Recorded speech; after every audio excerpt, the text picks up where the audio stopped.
Recibimos en nuestra mesa de trabajo a Alexandra Ocles, ella es la directora nacional del Servicio de Gestión de Riesgos, lo que antes era la Secretaría Nacional de Gestión de Riesgos. Hubo ahí una modificación y en su momento la ministra tuvo la gentileza de explicarnos. Le hemos invitado hoy para hablar de algunos temas y particularmente de las acciones que su cartera de Estado está desarrollando. ¿Cómo le va? Bienvenida, buenos días. Bienvenida, ministra. Alexis, siempre un gusto. Muy bien, para este 31 de enero está previsto una acción que son simulacros en varias provincias del país, particularmente y mucho ojo a las provincias de la costa ecuatoriana, Manabí, Esmeraldas, Santa Elena, Guayas, El Oro y Galápagos, y los 28 cantones ubicados en el perfil costero. Coméntenos un poquito de detalles de esta acción en la cual está trabajando su cartera de Estado. Gracias, Fabricio. Un saludo cordial a todos los ciudadanos. Efectivamente, cada 31 de enero, en el marco de conmemorar el tsunami que en 1906 se diera aquí en el país, es principalmente las costas de Esmeraldas, creemos que esta es una fecha que nos permite ir educándonos y autoeducándonos en torno a lo que significa la gestión de riesgos y sobre todo a lo que significa estar prevenidos frente a un evento peligroso como puede ser un tsunami, por las condiciones y la magnitud que este evento tiene. En esa circunstancia, el año anterior habíamos hecho igual este mismo ejercicio solo en 2 provincias, lo hicimos en Manabí y Esmeraldas. Tuvimos un alcance y una movilización aproximadamente de 100,000 personas. Lo fuerte de este evento el año anterior fue precisamente que la ciudadanía dejó su casa y salió, recorrió las rutas seguras, llegó a los puntos de encuentro y eso fue lo importante. En este año hemos crecido, aumentamos, como se decía, el número de provincias y también el número de cantones que estarán participando. Vamos a instalar el COE Nacional, que es una de las actividades propias de este simulacro, y obviamente se generará toda la simulación. Se instalan los COEs cantonales en las distintas provincias, los COEs provinciales también, y con eso hacemos todo el ejercicio completo, es decir, recreamos o a partir de un escenario ya preparado, vamos a activar las distintas instituciones, todo el sistema nacional descentralizado de gestión de riesgos, los organismos de respuesta. Nosotros hace poco, el año anterior, acreditamos a los equipos USAR. Esos equipos se van a activar para este simulacro. En estas zonas costeras, ministra, quizás ya se cuenta, por ejemplo, con bocinas, con alarmas que estén conectadas a los sistemas del ECU 911, del INOCAR.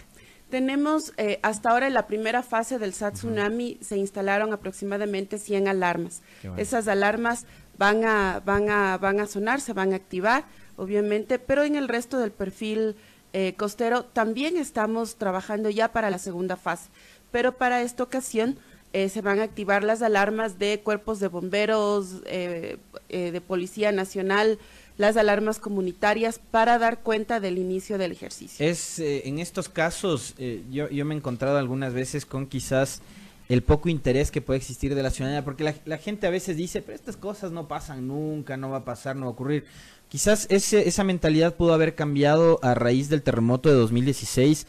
¿Hay más predisposición y colaboración de la gente? Con certeza, Alexis. Creo que ha habido, obviamente, cuando estos eventos nos sacuden la vida y nos estremecen, hay una actitud que cambia en la gente. Qué pena que sea después de un evento como fue el terremoto de abril. Antes no lo vivieron o tal vez minimizan. Claro, las cosas, pero ¿no? creo que ha sido importante el hecho de haber visto cómo la gente poco a poco se va inmiscuyendo en el tema. El mismo hecho de que hayan la participación en los comités comunitarios de gestión de riesgos permite que la comunidad se organice, se active, se prepare, y eso para nosotros ha sido importante. Uno de los temas que en esta ocasión estaremos realizando también, una de las actividades, es la evacuación vertical, es decir, en edificios hacia arriba, que es también parte de lo que algunas ciudades hacen parte de un proyecto piloto con JICA, y en ese sentido van a estar haciendo esa evacuación vertical. Ahora, yo decía al inicio, este simulacro se va a concentrar en Esmeraldas, San Lorenzo, Río Verde, Muisne, Esmeraldas, Atacama, Cielo y Alfaro. Hablemos de San Lorenzo, por ejemplo, o de Río Verde. ¿Cómo está la situación allá? Y cito esto porque, a ver, la provincia de Esmeraldas es una provincia bien complicada, tiene obviamente sus particularidades, pero por ejemplo San Lorenzo tiene además otras complejidades. ¿Cómo se ha preparado allá justamente la población para enfrentar este simulacro? Fabricio, en cada uno de los municipios a lo largo y ancho del país se han creado las unidades de gestión de riesgos. Estas unidades que llevamos ya, si mal no recuerdo, 202, son las que activan en el territorio. Pero esas unidades dependen de las municipalidades. Dependen de las municipalidades, trabajan con nosotros, así es, están articulados con nosotros, con ellos avanzamos en la preparación cantonal del propio ejercicio y obviamente en la coordinación con las distintas instituciones, con Policía Nacional, con Fuerzas Armadas. De hecho, en Esmeraldas, un lugar donde se va a instalar uno de los albergues es el cuartel que está ahí en Esmeraldas. Por tanto, esta activación de todo el sistema, de todos los actores del sistema, permite obviamente que podamos ir viendo cuáles son los elementos que a futuro nos toca ajustar en el marco de los protocolos, pero también en la actividad cotidiana de ir trabajando en la política de gestión de riesgos. Entonces, San Lorenzo, como otros, como Río Verde, que también es otro cantón complicado, digamos, está preparado para poder responder ante el ejercicio. Ahora, tecnológicamente, ministra, ¿cómo está preparado nuestro país? Es decir, el INOCAR cuenta con los equipos suficientes para monitorear el tema de los tsunamis o la actividad en los océanos. ¿Es monitoreable? ¿Se puede predecir un tsunami a diferencia de lo que ocurre con otro tipo de desastres naturales o no? Yo diría, Alexis, que nuestros institutos técnicos científicos, los tres, el IGE, el INOCAR y el INAMI, aún con todas las limitaciones, han logrado hacer un trabajo importantísimo. El INOCAR, en este caso, está preparado, continuamente nos reporta cuando hay sismos en otros lugares que son de alta magnitud, que podrían generar a veces tsunamis. El INOCAR tiene toda la metodología y la tecnología para poder informar oportunamente, en este caso al Servicio Nacional de Gestión de Riesgos y a los actores que necesitan esa información para la toma de decisiones. Pero sí, hay una capacidad interesante, tanto en personal como también en equipos en cada uno de los institutos, aunque aún hacen falta poder potencializarlos muchísimo más. Estos aguajes que vimos hace pocos días atrás fueron una prueba interesante para ver qué tan preparada está la población. Los de diciembre. Claro. Los de diciembre y ahora los de enero también, digamos. Creo que sí, fueron una prueba interesante, pero creo que hay un tema mayor que hay que exponerlo, y es que los gobiernos autónomos descentralizados ojalá pudieran revisarse nuevamente la ley de ordenamiento territorial. Ese es un pedido que siempre les hago, porque a partir de eso hay una serie de aspectos que son de competencias fundamentales, que tienen que asumirlos ellos. Exacto, y no lo están haciendo. ¿Cómo tienen competencias, ministro? La demarcación de playas, ¿no es cierto? O sea, falta señalización. Sí, pero además los límites, porque ¿qué pasó en Súa? Eso iba a decir, el caso de Súa iba a citar. El caso de Súa o el caso de Jambelí. En Súa usted tenía las covachitas de estas que, si bien prestan un servicio turístico, son un emprendimiento, digamos, no resiste los embates del mar, no van a resistir. Por tanto, hay que demarcar el uso de playa, y eso tiene otras connotaciones, y ahí vamos a trabajar con la Subsecretaría de Puertos del MTO para poder hacer este trabajo. Y luego también está Jambelí. En Jambelí uno tiene, así es, a orilla del mar, casas y también infraestructura turística. Jambelí es una isla, ¿no? Y tenía un gran potencial turístico. Yo conocí esa isla hace unos 24 años más o menos, y tenía un gran potencial turístico, y hoy prácticamente está perdido eso.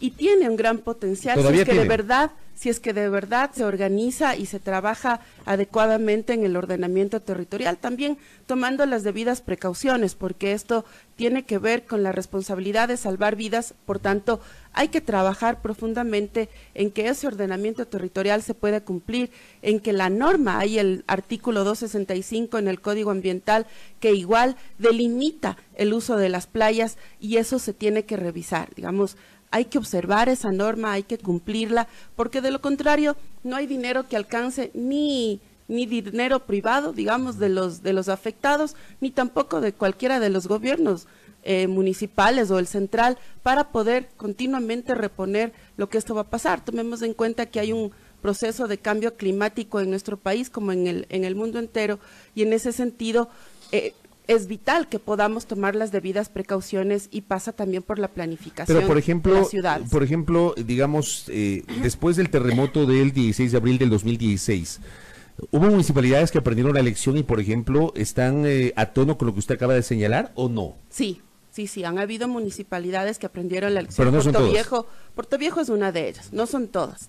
Para el resto, todavía el tema es complejo, no se quiere entrar a discutir, porque también tiene una serie de, es decir, hacer que nuestras construcciones en el país apliquen la norma, la NEC 2015.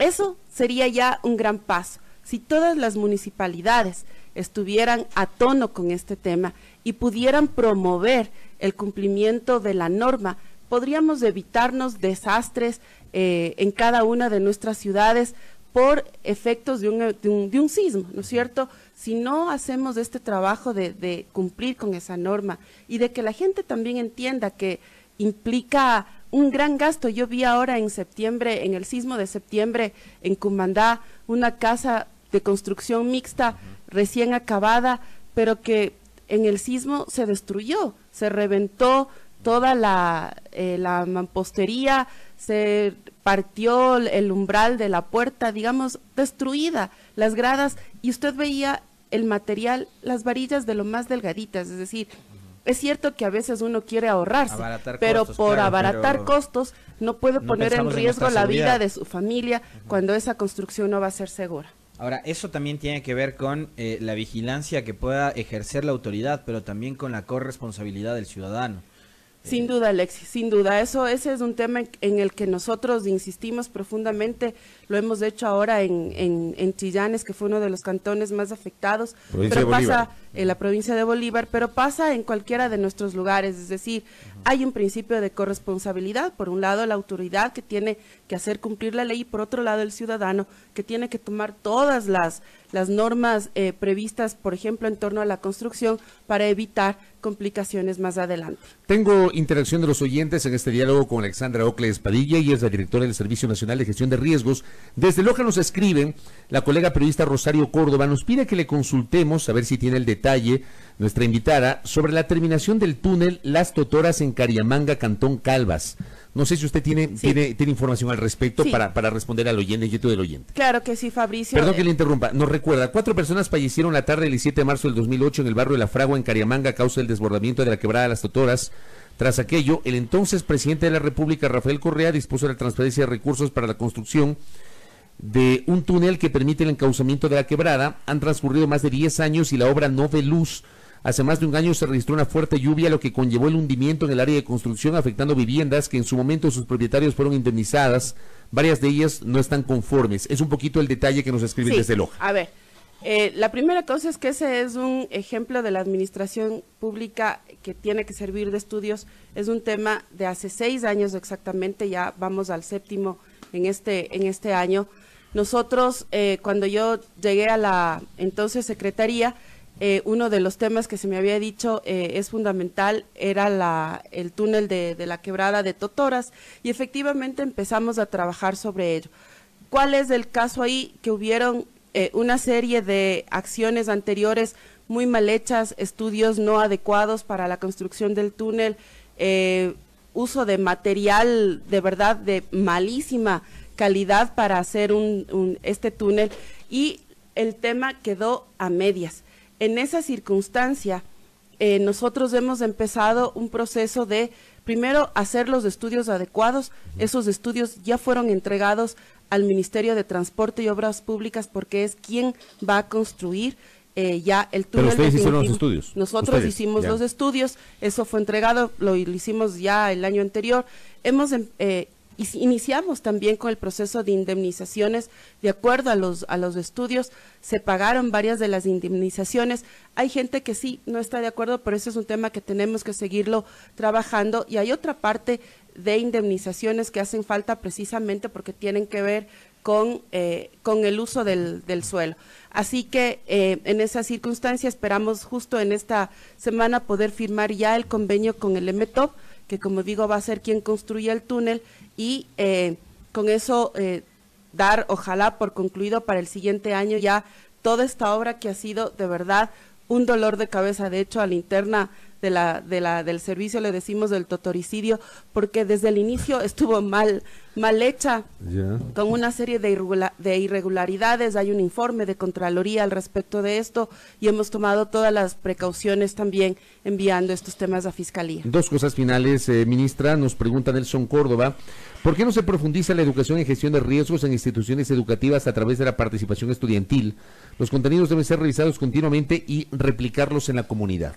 A ver, hay un esfuerzo importante, me parece a mí, de parte del sistema educativo en torno a la gestión de riesgos. De hecho, están organizados, hay protocolos internos, hay conformadas las brigadas. Nosotros lo hemos visto en los ejercicios de evacuación que se han hecho tanto por erupción volcánica como por sismos y tsunamis en las distintas provincias. Así que hay un proceso activado dentro del sistema educativo.